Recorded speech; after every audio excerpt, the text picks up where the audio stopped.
ಶ್ರೀ ಗುರುಭ್ಯೋ ನಮಃ. ಕೃಷ್ಣಾಯ ವಾಸುದೇವಾಯ ಹರೆಯೇ ಪರಮಾತ್ಮನೆ ಪ್ರಣತಃ ಕ್ಲೇಶನಾಶಾಯ ಗೋವಿಂದಾಯ ನಮೋ ನಮಃ. ಹರೇ ಶ್ರೀನಿವಾಸ ಶ್ರೀ ಗುರು ರಾಘವೇಂದ್ರಾಯ ನಮಃ. ಶ್ರೀ ಸತ್ಯಾತ್ಮತೀರ್ಥ ಗುರುಭ್ಯೋ ನಮಃ. ಶ್ರೀ ಜಗನ್ನಾಥದಾಸ ಗುರುಭ್ಯೋ ನಮಃ. ಎಲ್ಲರಿಗೂ ನಮಸ್ಕಾರ. ನಾವು ಪಿತೃಗಣ ವಿಚಾರ ಸಂಧಿಯ ಅರ್ಥಾನುಸಂಧಾನವನ್ನು ನೋಡ್ತಾ ಇದ್ದೀವಿ. ನಿನ್ನೆ 15 ನುಡಿಯಾಗಿದೆ. ಇವತ್ತು 16ನೇ ನುಡಿ. ಸೂಜಿ ಕರದಲ್ಲಿ ಪಿಡಿದು ಸಮರವನು ನಾ ಜಯಿಸುವೆನು, ಸಮರವ ನಾ ಜಯಿಸುವೆನು ಎಂಬ ನರನಂತೆ ಈ ಜಗತ್ತಿನೋಳು. ಇದು ತೀ ಅನ್ನೋದಾದ ಪದಚ್ಛೇದ ಮಾಡ್ಕೋಬೇಕು. ನರನಂತೆ ಈ ಜಗತ್ತಿನೋಳು ಉಳ್ಳ ಅಜ್ಞಾನಿಗಳು ನಿತ್ಯದಲ್ಲಿ ಶ್ರೀ ಜಗತ್ಪತಿ ಚರಣಯುಗ ಸರೋಜ ಭಕ್ತಿ ಜ್ಞಾನಪೂರ್ವಕ ಪೂಜಿಸದೆ ಧರ್ಮಾರ್ಥ ಕಾಮ ಬಯಸಿಕೊಳ್ಳುವರು. ಅಂದರೆ ಈಗ ಸೂಜಿ ಕೈ ಹಿಡ್ಕೊಂಡು ಯುದ್ಧ ಆಡೋಕ್ಕೆ ಏನು ಬೇಕು? ಖಡ್ಗ ಬೇಕು. ಅದನ್ನು ಬಿಟ್ಟು ನಾನು ಸೂಜಿ ಕೈಯಲ್ಲಿ ಹಿಡ್ಕೊಂಡು ಯುದ್ಧವನ್ನು ಗೆದಿತೀನಿ ಅಂತಂದರೆ ಏನು ಎಂಬ ನರನಂತೆ ಇಂಥ ಮನುಷ್ಯರು ಅಂದ್ರೇನು? ಯಾವ ಕಾರ್ಯಕ್ಕೆ ಹೆಚ್ಚು ನಮಗೆ ಶಕ್ತಿ ಬೇಕು, ಬಲ ಬೇಕು, ಜ್ಞಾನ ಬೇಕು, ಅದನ್ನು ಅಲ್ಪದಿಂದ ಮಾಡ್ತೀನಿ, ಅದನ್ನು ಜಯಿಸ್ತೀನಿ ಅಂತಂದರೆ ಹೇಗೆ ಸಾಧ್ಯ? ಬೇರೆ ಕಡೆ ಬರ್ತದಲ್ಲ, ಕಪ್ಪಿ ಮೇಲೆ ಕುಟ್ಕೊಂಡು ಸಮುದ್ರವನ್ನು ದಾಟ್ತೀನಿ ಅಂತ ಕಪ್ಪಿನೇ ನಾವೇ ಮಾಡ್ಕೊಂಡು ಹೋಗ್ತೀನಿ. ಅದು ಸಾಧ್ಯ ಇದೆಯಾ? ಹಾಗೆ ಇದು ಅಸಾಧ್ಯವಾದಂತಹದ್ದು ಒಂದು ಕಾರ್ಯವನ್ನು ಮಾಡಲಿಕ್ಕೆ ಪ್ರಯತ್ನ ಮಾಡಿದರೆ ಹೇಗೆ ಅದು ನಿಷ್ಫಲವಾಗ್ತದೋ, ಈ ಜಗತ್ತಿನೊಳ ಉಳ್ಳ ಅಜ್ಞಾನಿಗಳು ನಿತ್ಯದಲ್ಲಿ ಅಜ್ಞಾನಿಗಳು ಈ ರೀತಿಯಾದಂಥದ್ದು ಯೋಚನೆ ಮಾಡ್ತಾರೆ. ಹೇಗೆ ಮಾಡ್ತಾರೆ? ಶ್ರೀ ಜಗತ್ಪತಿ ಶರಣಯುಗಳ ಸರೋಜ ಭಕ್ತಿ ಜ್ಞಾನಪೂರ್ವಕ ಪೂಜಿಸದೆ ಅಂತ. ಅಂದರೆ ನನ್ನ ಬಿಂಬರೂಪಿ ಪರಮಾತ್ಮನಿಗೆ ಪೂಜಿಸದೆ ಅವನೇ ಮಾಡಿಸ್ತಾ ಇದ್ದಾನೆ. ಈ ಶ್ರೀ ಜಗತ್ಪತಿ ಚರಣಯುಗ ಅಂದರೆ ಭಗವಂತನ ಪಾದಯುಗ್ಮಗಳು ಅಂದರೆ ಪಾದದ್ವಯಗಳು ಅಂತ. ಒಂದು ಪಾದದ ಚಿಂತನೆ ಮಾಡಿದರೆ ನಮಗೆ ಜ್ಞಾನ ಅಭಿವೃದ್ಧಿ, ಇನ್ನೊಂದು ಪಾದ ಚಿಂತನೆ ಮಾಡಿದರೆ ಆನಂದ ಅಭಿವೃದ್ಧಿ. ಅದಕ್ಕೆ ಯಾವಾಗಲೂ ಪಾದದ್ವಯ ಅಂತ ಹೇಳ್ತಾರೆ. ಹಾಗಾದರೆ ಒಂದು ಪಾದಕ್ಕೆ ಆನಂದದ ಅಭಿವೃದ್ಧಿ ಕೊಡೋ ಶಕ್ತಿ ಇದೆ, ಅದಕ್ಕೆ ಜ್ಞಾನ ಕೊಡೋ ಶಕ್ತಿ ಇಲ್ಲವೇನು? ಅವನ ಯಾವ ಅವಯವಕ್ಕೂ ಭೇದ ಇಲ್ಲ.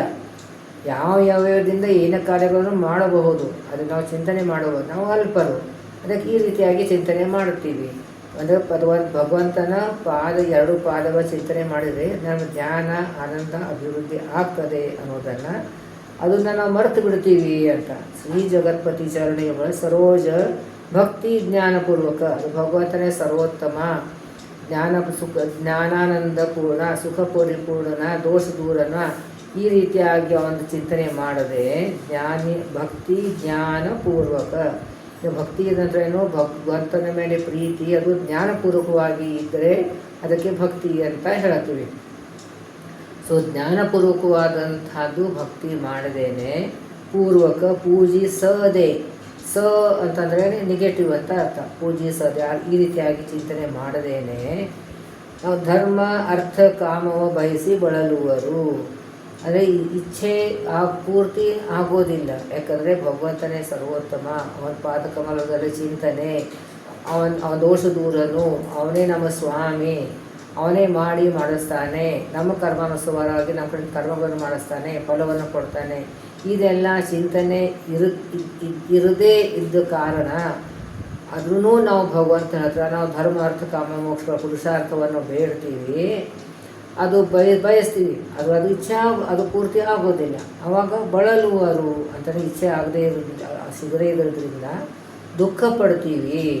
ಅದಕ್ಕೆ ಮುಖ್ಯ ಕಾರಣ ಏನಿಲ್ಲ, ನಾವು ಈ ಸೂಜಿ ಕರ ಹಿಡ್ಕೊಂಡು ಇದು ಒಂದು ಯುದ್ಧ ಜಯಿಸ್ತೀನಿ ಆಗೋದಂಥ ಒಂದು ನಿಷ್ಫಲವಾದಂಥ ಪ್ರಯತ್ನ ಇರ್ತದೋ, ಅದಕ್ಕೆ ನಾವು ಸರಿಯಾದಂಥ ಪ್ರಯತ್ನ ಮಾಡಲಾರ್ದೇನೆ ಪುರುಷಾರ್ಥಗಳು ಕೊಡೋದು ಭಗವಂತ ಕೊಡ್ರಿ, ಎಲ್ಲಿಂದ ಕೊಡಬೇಕು? ಅದಕ್ಕೆ ನಾವು ಭಗವಂತನ ಸತತವಾಗಿ ಚಿಂತನೆ ಮಾಡಬೇಕು.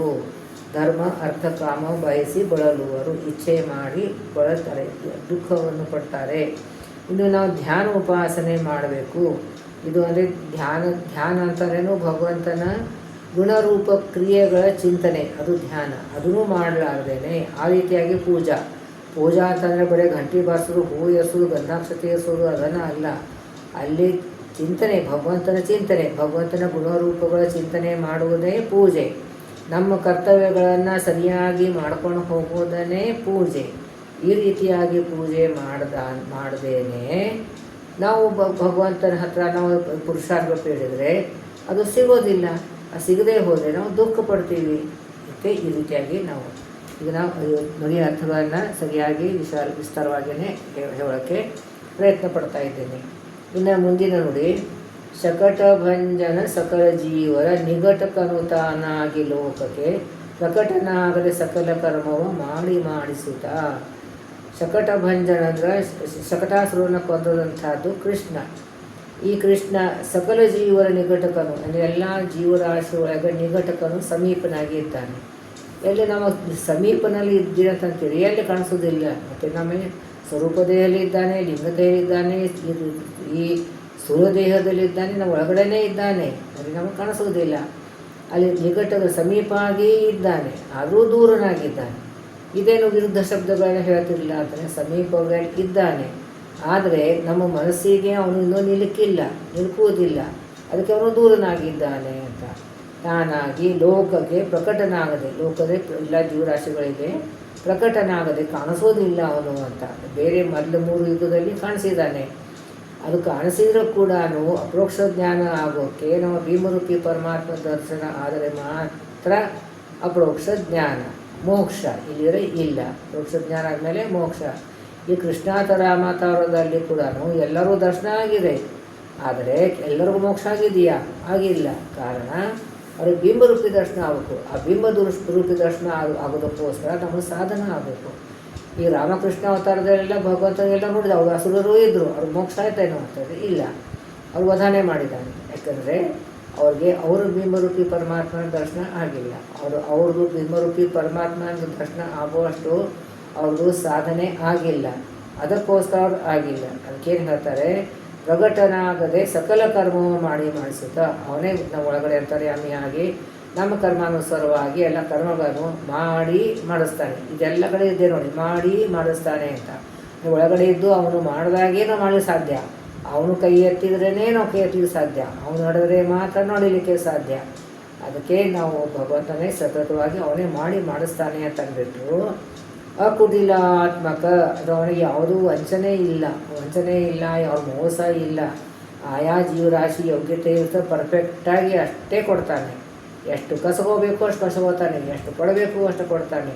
ಅಷ್ಟು ಪರ್ಫೆಕ್ಟವಾದಂಥ ಲೆಕ್ಕಾಚಾರ ಒಂದು. ಅದಕ್ಕೆ ಅವನಿಗೆ ಯಾವುದೂ ಅವನಿಗೆ ವಂಚನೆ ಏನು ಮಾಡೋದಿಲ್ಲ, ಮೋಸ ಮಾಡೋದಿಲ್ಲ ಅಂತ. ಭಕ್ತ ಜನರಿಗೆ ಅವನು ಮೋಸ ಮಾಡೋದಿಲ್ಲ, ಯಾರು ವಂಚನೆ ಮಾಡೋದಿಲ್ಲ. ಸುಖದ ಅಂತಂದ್ರೇನು? ಕೊಡುವವನು, ಸುಖ ಕೊಡುವವನು. ಎಂಥ ಸುಖ ಕೊಡ್ತಾನ? ಮೋಕ್ಷ ಎಂಬ ಸುಖವನ್ನು ಕೊಡ್ತಾನ.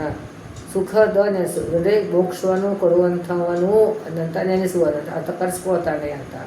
ಸರ್ವಕಾಲದಲ್ಲಿ, ಎಲ್ಲ ಕಾಲದಲ್ಲಿ ಎಲ್ಲ ಯುಗದಲ್ಲಿ ಎಲ್ಲ ಬೇರೆ ಬೇರೆ ಬ್ರಹ್ಮಗಳು ಬರ್ತಾರೆ. ಎಲ್ಲ ಬ್ರಹ್ಮ ಕಲ್ಪದಲ್ಲಿ ಮೋಕ್ಷ ಕೊಡುವವನು ಅವನೇ. ಅದಕ್ಕೆ ಸದಾ ಕಾಲದಲ್ಲಿ, ಸರ್ವಕಾಲದಲ್ಲಿ ಶಬ್ದ ಇಟ್ಟಿದ್ದಾರೆ. ಅಂದರೆ ಈಗ ಹಿಂದೆ ಮುಂದೆ ಎಲ್ಲ ಪ್ರತಿಯೊಂದು ಬ್ರಹ್ಮಕಲ್ಪದಲ್ಲಿ ಯಾರ್ಯಾರಿಗೆ ಮೋಕ್ಷ ಕೊಡಬೇಕು ಅದು ಅವನೇ ಕೊಡ್ತಾನೆ. ಅದಕ್ಕೆ ಸರ್ವಕಾಲದಲ್ಲಿ ಶಬ್ದ ಇಟ್ಟಿದ್ದಾರೆ. ಅಕಟಕಟ ಈತನ, ಅಕಟಕಟ ಅಂತಂದ್ರೇನು? ಅವನ ಆಶ್ಚರ್ಯವಾದಂಥದ್ದು ಅವನ ಮಹಿಮೆ, ಈತನ ಮಹಿಮೆ. ಅಂದರೆ ಅವನ ಮಹಿಮೆ ಆಶ್ಚರ್ಯಜನಕವಾದಂಥ ಮಹಿಮೆ, ನಮಗೆ ತಿಳಿಯೋದೇ ಇಲ್ಲ. ಮಹಾಮಹಿಮೆಗಳಿಗೆ ಏನೆಂಬೆ, ಅವನು ಏನು ಹೇಳಬೇಕು? ಅವನ ಮಹಾಮಹಿಮೆ ಎಷ್ಟಿದೆ ಅದು ನಮಗೆ ಅರ್ಥ ಆಗೋದಿಲ್ಲ. ಅಂಥ ಒಂದು ನಾವು ಮಹಿಮೆ ಏನು ಹೇಳಲಿಕ್ಕೆ ಸಾಧ್ಯ ಇದೆ? ಆಗೋದಿಲ್ಲ. ಆದ್ರೂ ನಮ್ಮ ಯೋಗ್ಯತಾನುಸಾರವಾಗಿ ಅವನ ಮಹಿಮೆ ಎಷ್ಟು ತಿಳಿಯುತ್ತದೋ ಅಷ್ಟನ್ನು ನಾವು ಸ್ತುತಿ ಮಾಡಿದರೆ ಭಗವಂತ ನಮಗಿನ್ನೂ ಮೇಲೆ ಎತ್ತುತ್ತಾನೆ ಅಂತ. ನಮ್ಮ ಯೋಗ್ಯತಾ ಪೂರ್ತಿ ಎಷ್ಟಿರುತ್ತೆ ಅಲ್ಲಿವರೆಗೂ ಎತ್ತುತ್ತಾನೆ, ಅದಕ್ಕಿಂತ ಹೆಚ್ಚಿಗೆ ಕೊಡೋದಿಲ್ಲ. ನಮ್ಮ ಯೋಗ್ಯತೆಗಿಂತ ಕಡಿಮೆ ಕೊಡೋದಿಲ್ಲ, ಜಾಸ್ತಿನೇ ಕೊಡೋದಿಲ್ಲ. ಅದೇ ಅಷ್ಟವಾದ ಕಾರ್ಯವನ್ನು ಮಾಡಿಸ್ತಾನೆ ಭಗವಂತ ಅಂತ ಎನಿಸು. ಸರ್ವಕಾಲದಲ್ಲಿ ಈ ಥರ ಮಹಾಮಹಿಮೆಗಳೇನೆಂಬೆ ಅಂತ ಕೂಡ ಹೇಳ್ತಾ ಇದ್ದಾರೆ. ಇನ್ನು 18ನೇ ನೋಡಿ, ಶ್ರೀಲಕುಮಿ ವಲ್ಲಭನು ವೈಕುಂಠ ಆಲಯದಲ್ಲಿ, ವೈಕುಂಠದಲ್ಲಿ ಹೇಗಿದೆ?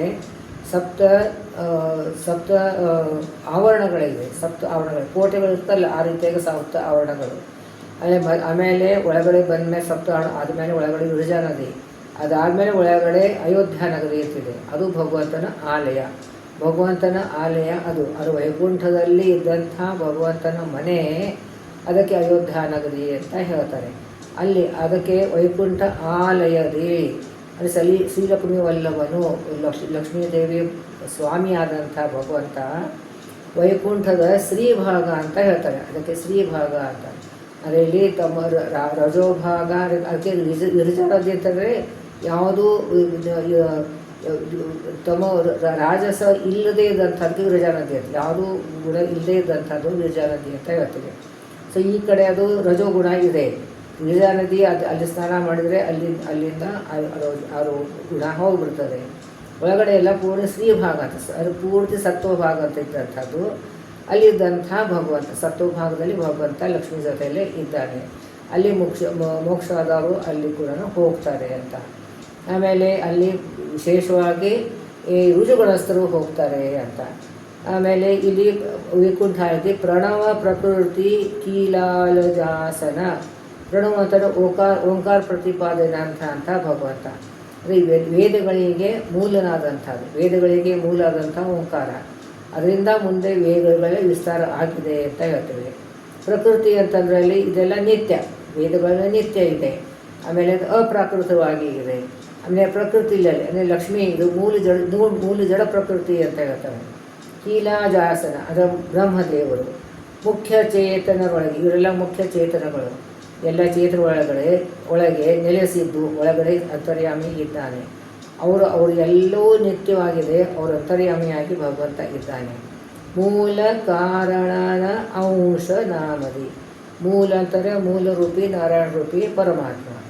ಕಾರಣ ಅಂತಂದ್ರೇ ತನ್ನ ಸ್ವಂತ ರೂಪದಿಂದ ಅನೇಕ ರೂಪಗಳನ್ನು ತಾಳ್ತಾನೆ. ಅದಕ್ಕೆ ಅವಳು ಕಾರಣ, ಅದು ಮೂಲ ರೂಪ ಕಾರಣದಿಂದ, ಅದು ಯಾವುದು ಹುಟ್ಟುತ್ತದು. ಅದು ಯಾವಾಗಲೂ ಸ್ಟ್ಯಾಂಡರ್ಡ್ ಹೇಳ್ತಾರೆ, ಮಣ್ಣಿನಿಂದ ಮಡಿಕೆ ಕಾರಣ ಆಗ್ತದೆ, ಮಣ್ಣು ಕಾರಣ ಆಗ್ತದೆ, ಮಡಿಕೆ ಕಾರ್ಯ ಆಗ್ತದೆ ಅಂತ. ಅದೇ ರೀತಿಯ ತತ್ವಗಳನ್ನು ಕೂಡ ಅವ್ಯಕ್ತ ತತ್ವ ಕಾರಣ ಆಗ್ತದೆ, ಮಹತ್ತತ್ವ ಕಾರ್ಯ ಆಗ್ತದೆ. ಮುಂದಿನ ತತ್ವ ಅಹಂಕಾರ ತತ್ವ ಬರ್ತದೆ. ಸೊ ಅಹಂಕಾರ ತತ್ವ ಕಾರ್ಯ ಆಗ್ತದೆ, ಅದಕ್ಕೆ ಕಾರಣವಾದಂಥದ್ದು ಮಹತ್ತತ್ವ. ಹೀಗೆ ಅಲ್ಲಿ ಕೂಡ ಭಗವಂತ ವ್ಯಾಪ್ತನಾಗಿದ್ದಾನೆ. ಸೊ ಕಾರಣದಲ್ಲಿನೂ ವ್ಯಾಪ್ತನಾಗಿದ್ದಾನೆ, ಕಾರ್ಯದಲ್ಲಿ ಕೂಡ ಇದ್ದಾನೆ. ಕಾರ್ಯ ಶಬ್ದದಲ್ಲಿ ಕೊಟ್ಟಿಲ್ಲ, ಅಂತೂ ಅಲ್ಲೂ ಇದ್ದಾನೆ, ಮೂಲದಲ್ಲಿ ಇದ್ದಾನೆ. ಮೂಲವನ್ನು ಕಾರಣ ಮಾಡಿಕೊಂಡು ಅನೇಕ ರೂಪಗಳನ್ನು ಪ್ರಾದುರ್ಭಾವ ಮಾಡ್ತಾನೆ. ಆಮೇಲೆ ಈ ತತ್ವಗಳಲ್ಲಿ ಕೂಡ ಇದ್ದಾನೆ, ಅಲ್ಲಿ ಕೂಡ ಕಾರ್ಯರೂಪದಿಂದ ಇದ್ದಾನೆ.